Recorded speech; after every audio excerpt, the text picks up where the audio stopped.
what we're seeing is the market react to the ability to go ahead and actually leverage an open source tool. But and we've also seen the community itself mature, right, as it starts to focus on the needs of its user base, right? So I think, when anyone that's spent any time in open source, typically these projects are started by people that are extremely opinionated, and that's what makes them great at the outset. But I think as we look at some of the statistics that are out there and sort of how people are using it and sort of how the community has reacted, and then also look at sort of how have we reacted, right? As somebody that sort of is helping support users in that area. I think looking at the increased usage. I mean, 20 instances with more than 1 million deployments a year. If that doesn't speak to scale, I'm not sure what else will, right?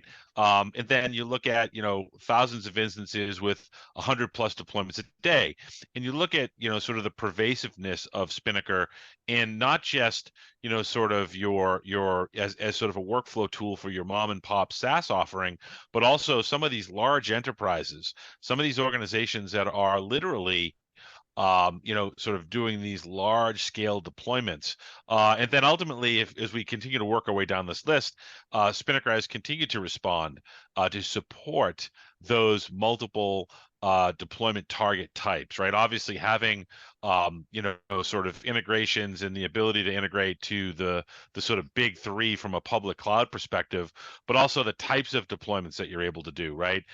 Because let's face it, right? Not everybody is ready to turn the lights off on sort of their more traditional deployments and move over to strictly Kubernetes, right? So this is really sort of helping bridge that gap. And then as we look down the list there, things like security, and I know that Gopi and the crew here at OpsMX has been a big help to the community in terms of sort of getting down to zero fixable critical CVEs and doing things like integrating with secrets managers to sort of help increase the overall security of deployments.